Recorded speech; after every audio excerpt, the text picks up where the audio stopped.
Welcome to the Love Deep Lab podcast, helping you integrate sex, sexiness, sacredness, and science in your life and your bedroom. And now, your host, Dr. Stormy.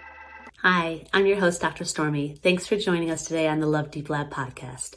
So we talk a lot in this podcast about ways to improve your relationship, ways to have better relationships with yourself. But today's episode is all for you singles out there, for all of you out there dating or not dating, and just ways that you can, when you decide you want to date, when you decide that you're ready for an amazing partner, we're going to go over some strategies to help you with conscious dating, to date in a way that is more reflective of you and where you're wanting to be, and tips that will help you to bring in a better partner or potential partner for you.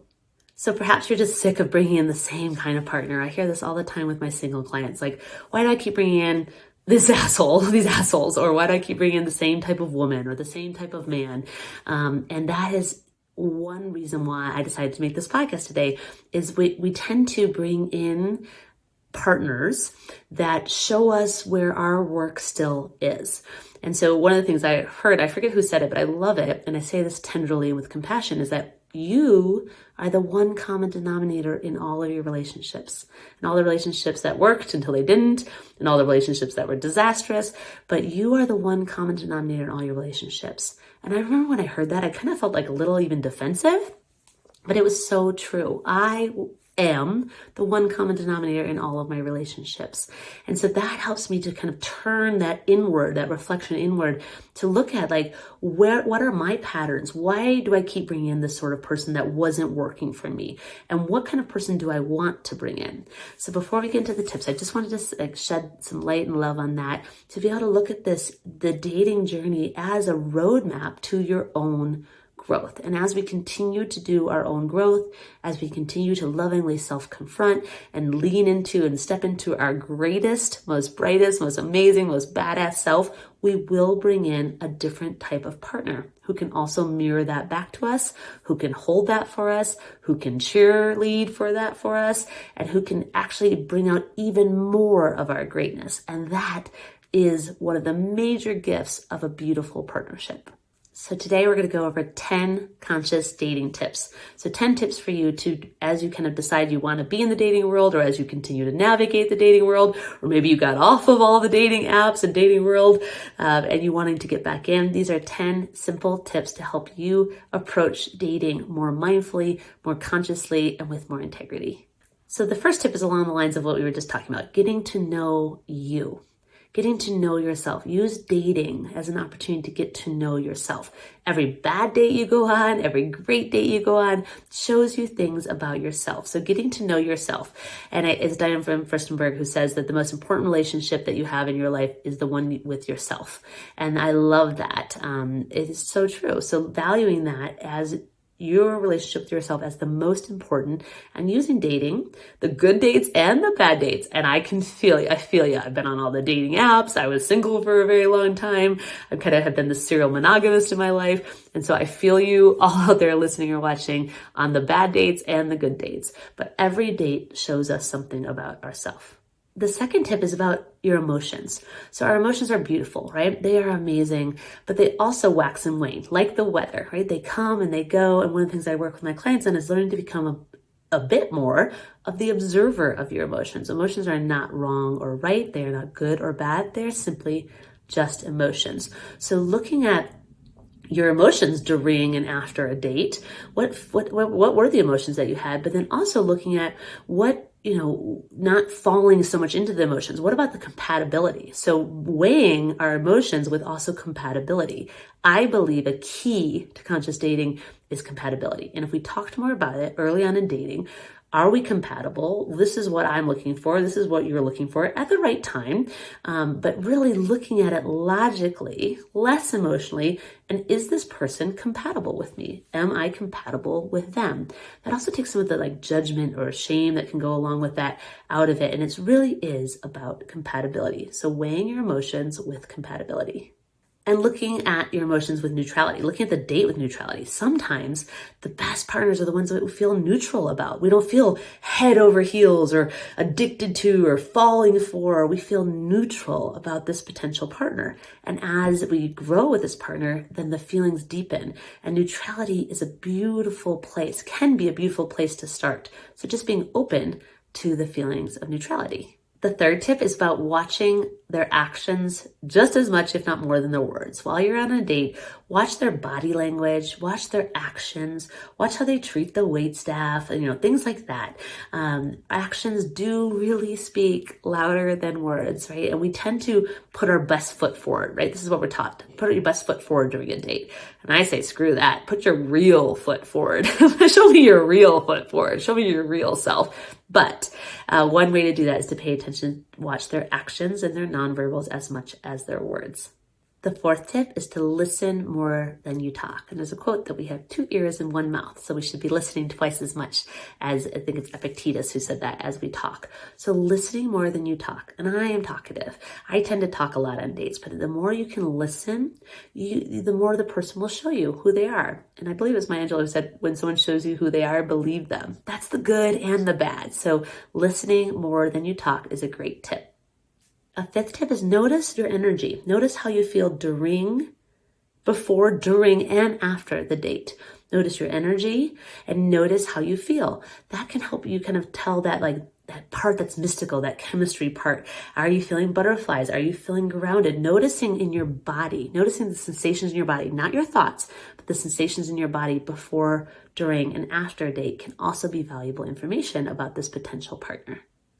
The next tip is to find and be open to search out like-minded, like-hearted people, right? So say yes to things that are about things you love to do. If you love to do yoga, meditate, go to functions about that. That is where you might meet a potential partner. Being open to inviting in like-minded and like-hearted people, because they will maybe be more aligned with you. They'll be maybe more on your path or your trajectory. So it's not that I agree that differences can attract, but also being open to like-minded and like-hearted people will help sort of narrow and vet out the dating pool.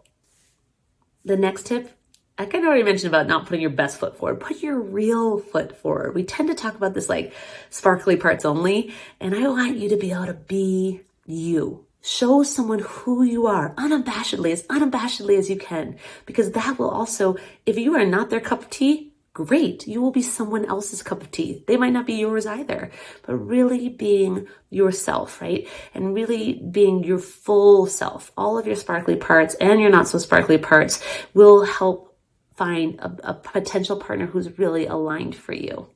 Next tip is about dating a lot of people, right? Obviously in your agreements, if you move into monogamy or exclusivity with someone, but before that, early on, being open to dating other people, because again, every day that you go on teaches you something about yourself, and you will notice who are you wanting to spend time with? Who are you thinking about? Who do you want to reach out to? Who are you not wanting to?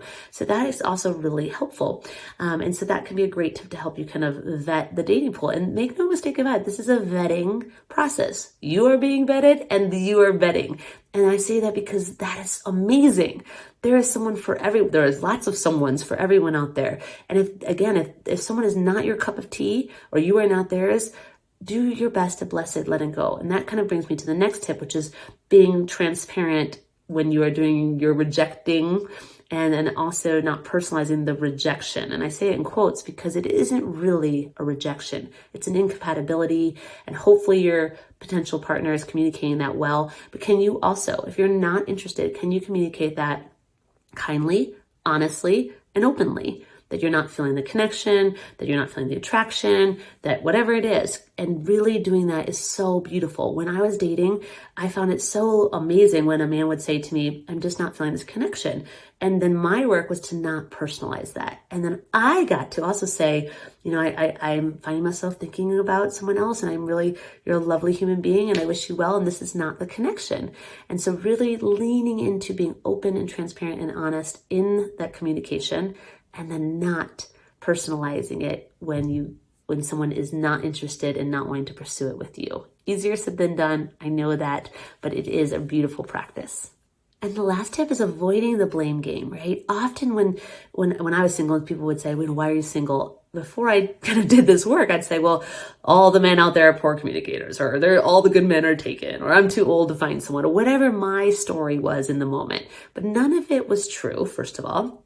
And second of all of it put the responsibility outside of me. Right? I was sort of blaming men collectively, right? And instead of looking again about how we started the podcast, about looking at me with no judgment, no shame, with love, curiosity, and self-compassion.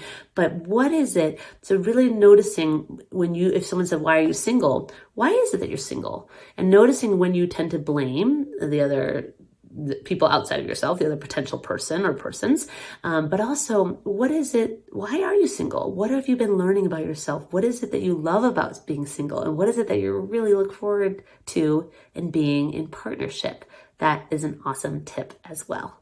So that's your sexy homework for the week, is to take that last tip, to be thoughtful. I want you to list 3 reasons why you are single. And even if you don't feel like you're choosing it, what are 3 things reasons why you're single, or gifts that you've gotten from being single? And then 3 things that you're really excited about for being in partnership. They can be anything. There is no right or wrong to this, but that is your sexy homework, because that will get you kind of in this place of self-reflection, of owning where you are and knowing about where you're heading and why you're wanting to head there. That is part of the conscious, mindful dating, is being thoughtful and aware and communicative during this really wild, crazy, sometimes fun, sometimes awesome, sometimes awful, sometimes hilarious process of dating. And so I just wanted to share that with you. Thank you for listening today. I would, love to hear any tips from you all, anything else you want to hear about things you're struggling with. You can email me, stormy@lovedeeplab.com. You can find out a lot more about my coaching work, www.lovedeeplab.com. And then we're on Instagram @lovedeeplab. And feel free to DM me or email me with any questions you have. And for all you singles out there, I love where you are. And I would share with you, I loved my time being single. I absolutely loved it. And my wish for you all is that you get to this place where you love being single and you are absolutely open in mind, body, heart, and sex to being partnered, if that is what serves you. So thank you for listening today. Thank you for tuning in. And thank you for being brave and opening your hearts to love deep.